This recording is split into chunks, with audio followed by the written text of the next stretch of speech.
한국의 지교회 성도 여러분, 지성전 성도 여러분, 전 세계 인터넷을 통해 예배 드리는 모든 성도 여러분, 지신 시청자 여러분, 창세기 강의 58번째 시간입니다. 본문 창세기 2장 15절에 여호와 하나님이 그 사람을 이끌어 에덴 동산에 두사 그것을 다스리며 지키게 하시고 있습니다. 아버지 하나님께서는 첫사람 아담을 지구에서 흙으로 빚으시고 생기를 불어넣어 생명이 되게 하셨지요. 그리고 둘째 아들로 에덴 동산으로 이끌어 들여 그곳에서 살게 하였습니다. 삼일째 하나님께서 아담에게 영의 지식들을 가르쳐 주시자 아담은 그 지식들을 활용하여 뛰어난 지혜를 얻게 되었지요. 당시 아담은 죄가 전혀 없었기에 영적으로 엄청난 빛의 권세도 갖고 있었습니다. 아담은 영적인 권세와 지혜로서 둘째 하늘의 에덴 동산은 물론 첫째 하늘까지 정복하고 다스렸습니다. 아담이 에덴 동산에서 산 기간은 우리가 상상할 수 없을 만큼 깁니다.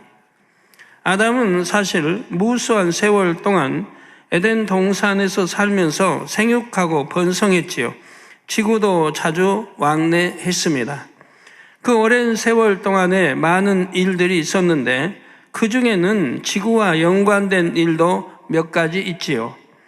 그 중 한 가지가 지난 시간까지 말씀드린 공룡 사건입니다.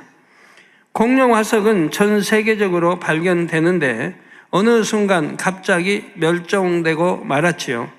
학자들이 오랜 시간 많은 연구를 했지만 공룡의 멸종 원인을 명확하게 설명하지 못했습니다. 이런저런 이론은 많지만 모든 조건을 만족시킬 만한 답은 없지요. 그런데 하나님께서 알려주신 말씀에 근거하면 너무나 시원한 답을 얻을 수가 있습니다. 이에 대해 지난 5시간 동안 말씀드렸습니다. 자, 그런데 에덴 동산에 살던 공룡들이 지구로 내쫓기게 된 이유를 기억하시는지요?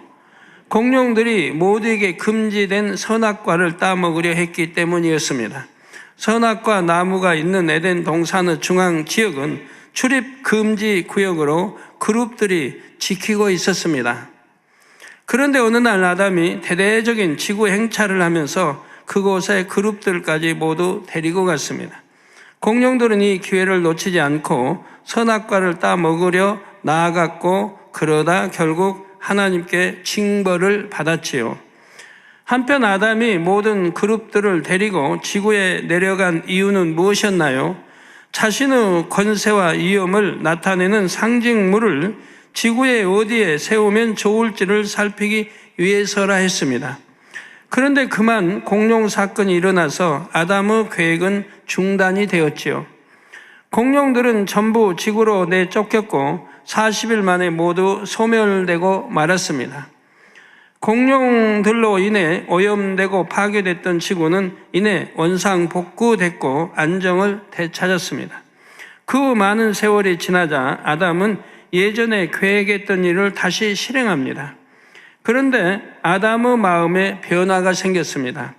예전에는 자신의 권세와 위엄을 나타내는 상징물을 지으려 했지요. 그런데 이제는 목적이 달라졌습니다. 바로 아버지 하나님을 기쁘시게 할 목적으로 짓기 시작했지요. 아담은 그때까지 하나님으로부터 늘 받기만 했습니다. 하나님께 받는 것을 당연하게 여겼는데 이제는 마음이 바뀌었지요. 자신도 아버지 하나님께 감사하는 마음, 뭔가를 드리려는 마음을 갖게 된 것이지요. 물론 당시의 아담이 감사하는 것과 이 땅에서 경작받은 우리가 감사하는 것은 차원이 다릅니다. 당시는 아담이 인간 경작을 받기 전입니다. 그러니 인간 경작을 받고 있거나 다 받은 후에 드는 감사의 마음과는 비교할 수가 없지요. 그렇지만 아담도 공룡 사건을 지켜보면서 하나님께 감사하는 마음이 어렴풋이나마 들었던 것입니다. 비유를 들면 할아버지, 아버지, 아들 이렇게 3대가 함께 사는 가족이 있습니다. 이 가정에서 최고 높은 분은 할아버지이지요. 게다가 모든 재산이 할아버지의 것입니다. 이런 가정에서 손자가 할아버지를 심히 진노케 했다고 합시다. 그러면 중간에 있는 아버지는 어찌하든 자신의 아버지 곧 이 가정의 최고 어른인 할아버지의 마음을 풀어드리려고 노력할 것입니다. 자신의 아들로 인해 아버지의 마음이 상했기 때문입니다. 지금 아담의 입장이 이 가정의 아버지와 같지요. 하나님께서 자신에게 주신 공룡이 반란을 일으켰고 지구로 내쫓겼습니다. 그럼에도 공룡이 반성하지 않고 포악에 지자 결국 심판을 받아 멸망당하고 말았지요. 이를 지켜본 아담은 마음이 찔끔했습니다.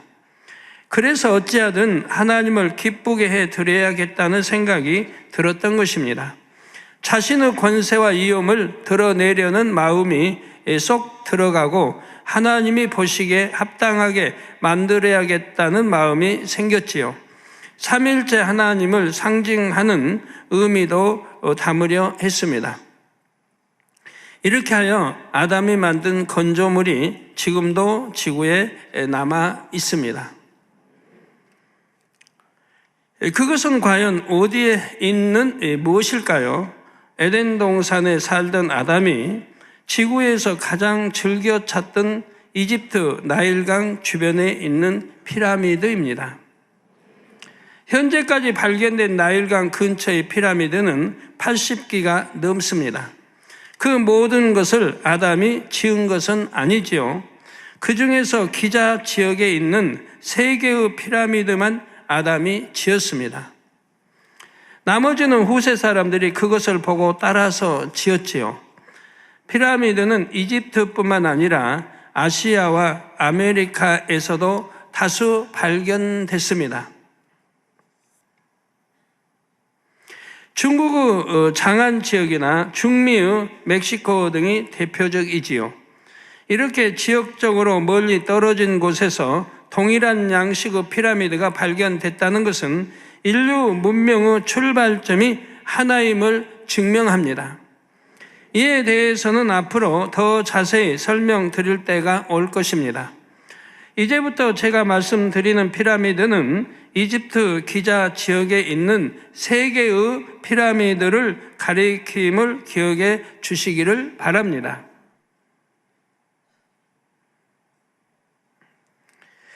그 3개의 피라미드만을 아담이 지었음을 기억하시기 바랍니다. 오늘 처음 이 말씀을 듣는 분들은 매우 의아하게 생각할 수도 있습니다.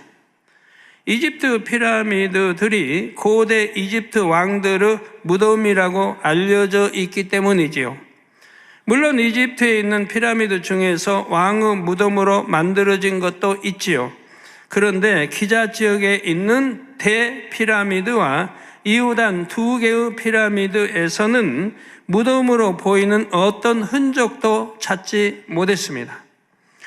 대피라미드 안에서는 석간과 같은 것이 하나 발견되기는 했지만 그 속에는 아무것도 없었지요. 세상 사람들도 이 피라미드를 세계 7대 불가사의 중에 하나로 꼽습니다. 자, 불가사의란 사람의 생각으로는 미루어 헤아릴 수 없이 이상하고 야릇함이란 뜻이죠. 지금까지 많은 학자들이 피라미드를 연구했지만 풀지 못한 점들이 굉장히 많기 때문입니다. 피라미드는 현대 문명도 따라가기 힘든 고도의 건축 기술로 축조됐음이 밝혀졌습니다. 또한 피라미드에는 고대 사람들이 알았다고 생각하기 힘든 놀라운 천문학적, 수학적 지식도 담겨 있지요. 그러니 불가사의하다 말하는 것입니다. 현대의 과학으로도 그 불가사의를 풀지를 못하고 있습니다. 현재 남아있는 피라미드에 대한 가장 오래된 기록은 그리스 역사가 헤로도토스의 저서 역사에 있습니다. 그는 기원전 440년경에 이집트의 한 사제에게 들은 이야기를 자신의 저서에 기록했지요. 그 기록이 현재까지 전해진 것입니다. 그는 피라미드가 기원전 2600년에서 2500년 사이에 건조됐다고 했지요. 그러나 이후로 많은 연구가 진행되는 과정에서 피라미드의 건조 시기에 대한 다른 의견들도 나왔습니다. 예를 들어 미국 학자 존 앤소니 웨스트는 나일강 유역에 기원전 1만 년 전이나 아니면 그보다도 이전에 고도로 발달한 문명이 있었다고 주장합니다. 피라미드와 스핑크스는 바로 그 문명의 산물이라는 것이고요. 스핑크스에는 물에 의해 침식된 흔적이 또렷이 남아 있습니다. 그런 흔적을 남길 정도의 비가 내린 시기는 기원전 1만 1천년에서 기원전 1만 년경이라고 합니다. 따라서 스핑크스나 피라미드는 최소한 그보다는 앞서 건조됐다는 결론이 나오지요. 스핑크스 나옵니다. 이 주장은 증거가 비교적 분명하기에 많은 지질학자들의 지지를 받고 있다고 합니다. 또 한 가지, 피라미드가 이집트인들에 의해 축조된 것이 아니라는 근거가 있습니다. 이집트에서 발굴된 분묘나 건물들을 보면 이집트인들은 사소한 일상도 벽화나 문자로 남기는 습관이 있음을 알 수가 있습니다. 만일 이것이 진정 이집트 왕의 분묘라면 그 왕에 대해, 그가 행한 일에 대해 그림이나 문자를 남겼을 것입니다. 그런데 이 피라미드에는 아무런 설명도 그림도 없습니다. 또한 내부에는 미라나 어떤 유물도 없었지요. 텅텅 비어 있었습니다. 다만 석관으로 추정되는 것만 속이 빈 채 발견됐습니다. 토굴꾼들이 피라미드 안에 있는 내용물들을 훔쳐갔다는 주장도 있으나 지금까지의 정황으로는 아예 처음부터 없었다는 의견이 지배적입니다. 피라미드 불가사의를 크게 세 가지로 말씀드리겠습니다. 이를 통해 과연 피라미드를 고대 이집트에 살았던 사람들이 지었겠는지를 생각해 보시기 바랍니다. 먼저 놀라운 건축 기술입니다. 대피라미드에는 2.5톤에 달하는 거석이 무려 230만 개나 쓰였습니다. 여러분이 한번 상상해 보세요. 2.5톤에 달하는 이 거석이 무려 230만 개나 쓰였다 이 말이에요. 볼 때는 별거 아닌 것 같지만 옆에 가서 보면 굉장히 다르죠. 저 돌 하나하나가 2.5톤짜리예요. 그 거대한 돌들이 마치 두부를 자르듯 반듯하게 잘려서 빈틈없이 끼워 맞춰져 있지요. 철이나 청동 같은 금속 도구가 발명되지 않은 때였는데 사람들은 과연 무슨 도구를 이용해서 그처럼 정확하게 자를 수 있었을까요? 또한 대피라미드에는 북쪽과 남쪽 벽에 각각 2개씩 통풍구로 보이는 작은 통로가 나 있습니다. 이것은 거석을 피라미드 형태로 다 쌓은 후 드릴로 구멍을 낸 것이 아니라 거석을 쌓아 올리면서 만든 것입니다. 매우 뛰어난 기술이 필요한 일이지요. 또 왕의 방이라 불리는 곳에는 석관과 같은 것이 하나 있는데 그 크기가 그 방으로 통하는 입구보다 커서 돌을 쌓기 전에 놓은 것으로 보이지요. 누군가가 모든 것을 철저히 설계한 다음에 건조했음을 알 수가 있습니다. 대피라미드의 높이는 147m입니다. 어떻게 이 높이까지 그 무거운 돌들을 끌어올려서 정확하게 쌓았을까요?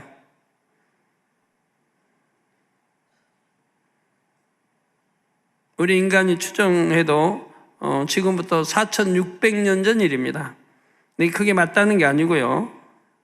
물론 이제 그 훨씬 이전이지만 그 거대한 돌을 무자르듯 팍 잘라서 그 많은 개수로 또 어떻게 그 높이까지 또 그렇게 쌓아 올릴 수 있는 것인가 말입니다. 어떻게 이 높이까지 그 무거운 돌들을 끌어올려서 정확하게 쌓았느냐 이 말입니다.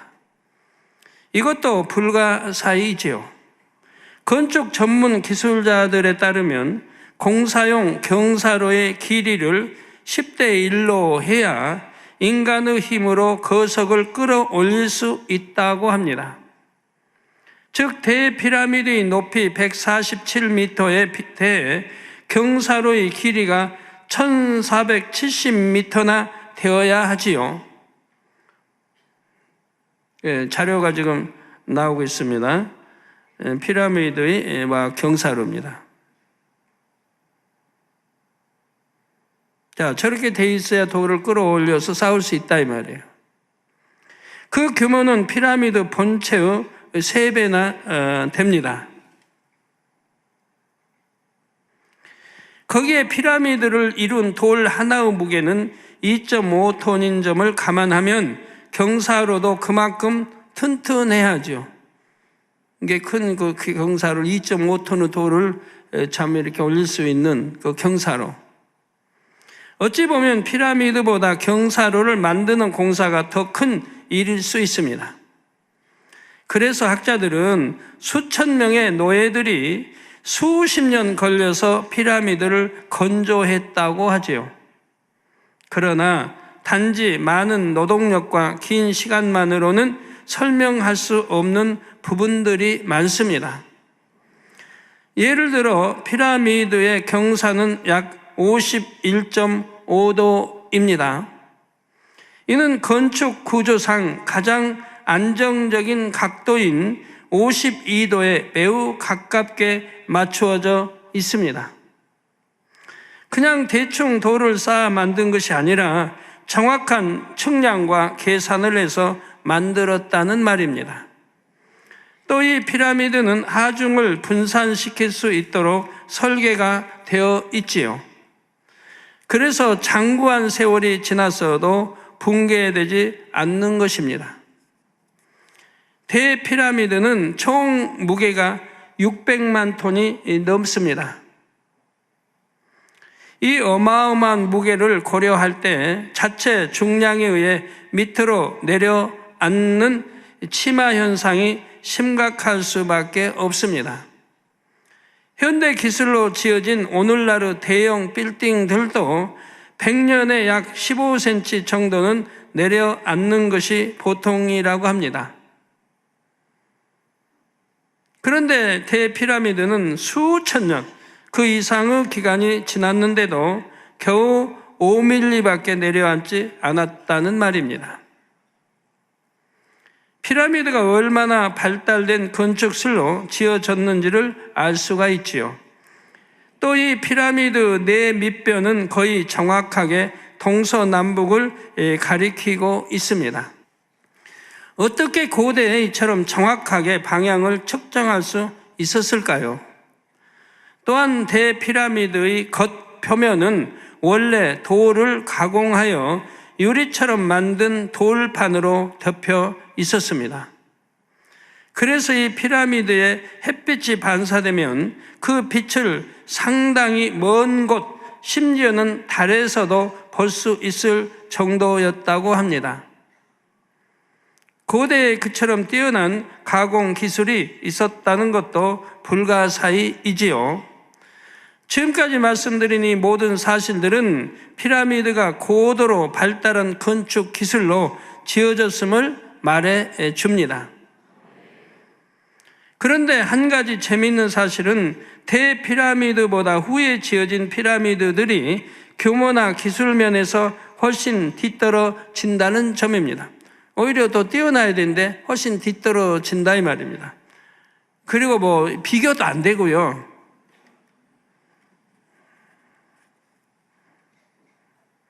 인류 문명은 세월이 흐를수록 발전했습니다. 그런데 피라미드 건조 기술은 먼저 만든 것이 후에 만든 것보다 낫지요. 다음은 피라미드에 담긴 수학 지식에 대해 말씀드리겠습니다. 플래너건이라는 미국의 학자는 다음과 같이 말했습니다. 대피라미드에는 400년 전까지는 알지도 못했던 수학 공식들이 구현되어 있습니다. 나는 피라미드를 수학적으로 철저히 해부해 보았습니다. 피라미드는 마치 암호화된 구조물 같았습니다. 분석하면 할수록 이제껏 몰랐던 여러 가지를 배울 수 있었습니다. 대피라미드는 완전한 현대 수학을 구현하고 있습니다. 인간이 주장한 4,600년 전 그때 지었다고 해도 현대 수학 그대로 적용이 돼 있다 이 말이에요. 수학, 기하 모든 것들이 측량 모든 것들이 말이에요. 그 측량과 수학의 놀라움을 우리는 이제서야 이해하기 시작했습니다. 이는 피라미드가 얼마나 뛰어난 수학적 지식을 토대로 만들어졌는지를 나타내는 말이지요. 또 대피라미드는 정사각뿔 모양입니다. 먼저 네 밑변의 길이를 살펴보면 동쪽 면은 230.39m, 서쪽 면은 230.35m, 남쪽 면은 230.45m, 북쪽 면 230.25m입니다. 최장과 최단의 길이 차는 20cm에 불과합니다. 이는 네 밑변 평균 길이의 0.09%에 해당하지요. 밑변이 거의 완벽한 정사각형을 이룹니다. 피라미드가 지어진 지대는 평평한 곳이 아닙니다. 중심 언덕의 높이가 9m에 이를 정도로 경사진 곳에 세워졌지요. 대피라미드의 높이와 밑변의 길이 사이에는 일정한 비율이 있습니다. 대피라미드 높이는 146.74m이고 네 밑변의 합은 921.44m이지요. 그런데 피라미드 높이 곱하기 2 곱하기 3.14를 하면 밑변의 길이가 나옵니다. 이 파이 R, 이는 원의 반지름을 이용해 원의 둘레를 구하는 공식입니다. 이 공식의 반지름에 피라미드 높이를 대입하면 피라미드 밑변의 길이의 근사치 값이 나옵니다. 921.46m, 원주율 값을 3.14 근사치로 가장 먼저 알아낸 사람은 기원전 3세기의 아르키메데스라는 수학자로 알려져 있습니다. 그런데 그보다 훨씬 먼저 지어진 피라미드에 이 원주율이 사용된 것입니다. 이것이 우연의 일치이겠습니까? 이 밖에도 피라미드의 여러 부분에 수학적으로 가장 안정적인 비율이 적용되었지요. 수천 년 후에 사람들이 발견한 수학적인 지식을 이미 알고 있었고 이를 응용한 증거들이 많은 것입니다. 그러므로 피라미드를 만든 사람들이 지식적으로 얼마나 뛰어난 수준에 있었는지를 알 수가 있습니다. 성도 여러분, 마지막으로 피라미드에 담긴 천문학적인 지식을 말씀드리겠습니다. 과학자들이 피라미드를 연구하면서 또 하나의 놀라운 사실을 발견했지요. 새 피라미드가 오리온 별자리 중 3개의 별과 일치하는 점이 있습니다. 자료화면 오리온 별자리와 새 피라미드. 예. 먼저 피라미드를 보시면 유달리 세 번째 피라미드가 다른 두 개에 비해 크기가 작지요. 예. 다시 보세요. 오리온 별자리에서도 세 번째 별이 유달리 다른 두 별보다 밝기가 떨어집니다. 또한 세 번째 별이 일직선상에서 약간 비껴나 있는 것도 똑같지요.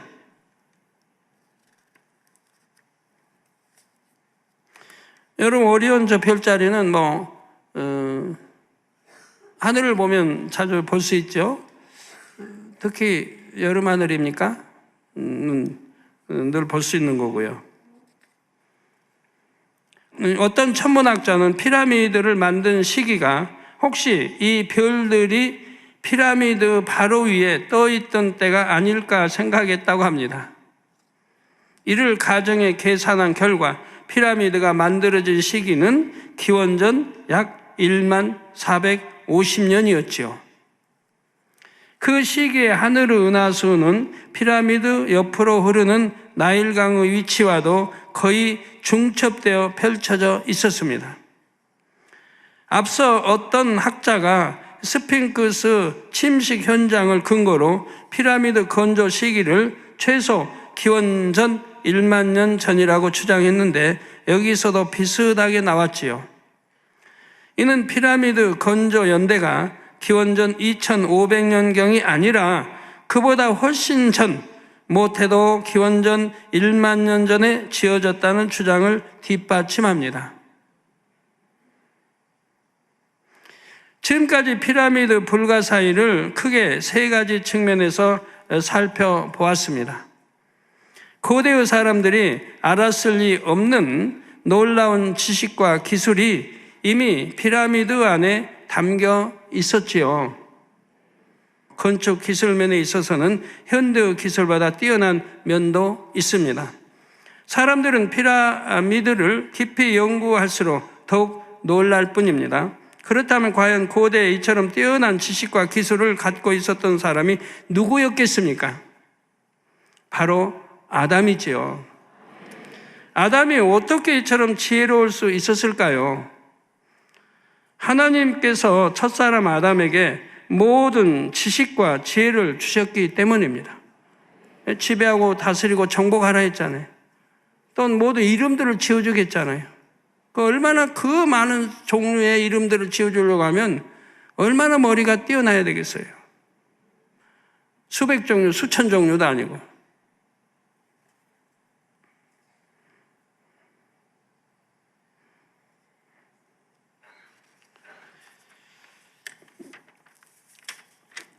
그래서 이렇게 아담이 UFO를 타고 이렇게 내려와서 짓고 하는 자료도 이렇게 UFO에 이제 실어서 UFO도 크기가 엄청 큰 것도 있고 다 있으니까요. 했다는 자료 또 근거들도 있죠.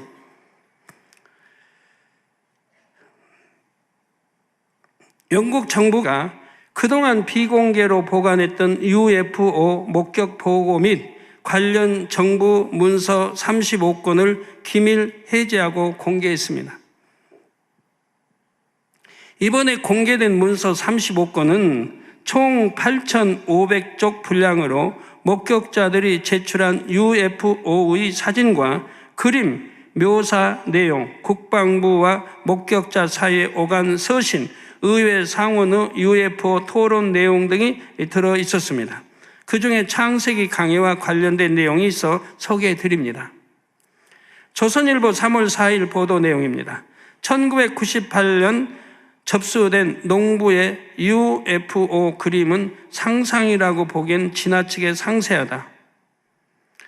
영국 옥스포드셔의 한 옥수수밭에서 발견됐다는 높이 12m의 공 모양 비행체는 땅 위에 살짝 떠서 밭에 둥근 문양을 남겼다. 외부에는 반짝이는 전등과 고대 로마에서 생명의 상징으로 쓰인 앙크라는 심벌이 새겨져 있었다. 저 원안에 있는 거 앙크져 있죠, 심벌.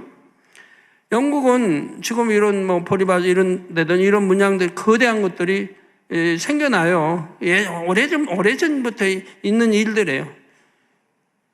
그러니까 이제 제2하늘의 에덴은 상상하지 못하기 때문에 도대체 이게 어떻게 된 것인가 아직도 풀지 못하는 수수께끼예요. 그러니까 뭐 그림이 뭐 이렇게 그려졌다면 너무 거대해서 눈으로 보기에는 확인이 안 될 정도. 비행기에서 보면 전체가 내려다 보이는데. 그렇게 해서 그리고 하려고 하면 굉장히 사람이 많이 동원돼서 시일도 많이 해야 될 그런 일들인데 감쪽같이 그런 것들이 생겨져 있는 거예요. 여기서 앙크는 이집트의 고분 벽화나 다른 미술 작품에서 종종 신들의 손끝에 지어진 모습으로 자주 등장합니다. 영원한 생명으로 번역되는 이집트 상형 문자입니다. 여기 옆에 그 이집트 상형 문자 원에 보이죠? 그 앙크와 지금 UFO 안에 그려져 있는 앙크와 똑같다는 얘기예요. 이 앙크는 이집트의 고분 벽화나 다른 미술 작품에서 종종 신들의 손끝에 지어진 모습으로 자주 등장하고 영원한 생명으로 번역하는 이집트 상형 문자이기도 합니다. 그래서 영원한 생명, 아담은 영원한 생명, 영생을 알았기 때문에 아마 그러한 것을 또 이렇게 여하튼 남겼을 수도 있겠고요. 피라미드는 에덴 동산에 살던 아담과 그의 후손들이 UFO를 타고 내려와서 이집트 나일강 유역에 세운 건조물입니다. 그리고 나일강을 중심으로 고대 이집트 문명이 발달했습니다. 고대 이집트 유물들에 많이 새겨져 있는 앙크 문양이 현대 목격된 UFO에도 새겨 있었다는 점은 결코 우연이 아닙니다. 하나님은 뭔가 우리에게 항상 암시해 주시려고 그래요, 인간들에게. 창조주 하나님 계시고 이런 참 에덴 이런 거 다른 하늘도 있고 늘 암시해 주시려고 해요. 성경에는 기록해 놨지만 믿지 않으려고 하니까. 이런 거 하나하나가 다 뭐 우연일치겠습니까? 하나님 뭔가 우리에게 사실이라고 하는 것을 알려주시려고 하시는 거죠.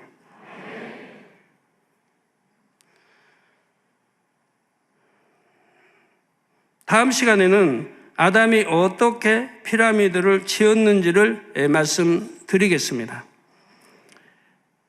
결론 말씀드립니다. 사랑하는 성도 여러분, 하나님께서 피라미드에 대해 설명해 주신 이유는 단순히 영계의 비밀을 알리시기 위함이 아닙니다. 사람들이 알고 있는 세상적인 지식과 이론이 얼마나 잘못됐는지를 깨우쳐 주시기 위함이지요. 이사야 55장 8절에서 9절에 여호와의 말씀에 내 생각은 너희 생각과 다르며, 즉 하나님의 생각은 우리 생각과 다르며 내 길은 너희 길과 달라서 하늘이 땅보다 높음같이 내 길은 너희 길보다 높으며 내 생각은 너희 생각보다 높으니라 하셨습니다.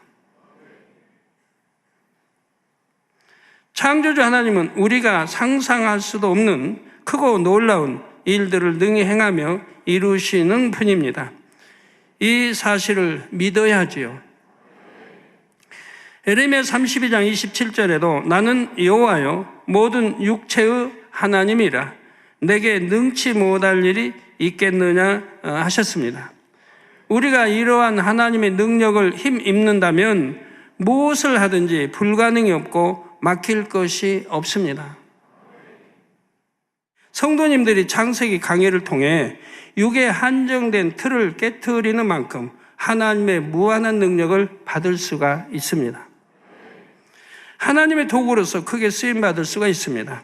이러한 아버지 하나님의 마음과 뜻을 마음으로 느끼실 수 있기를 바랍니다. 그래서 만민을 향한 아버지 하나님의 섭리를 함께 이뤄가는 모든 성도님들이 되시기를 주님의 이름으로 축원합니다.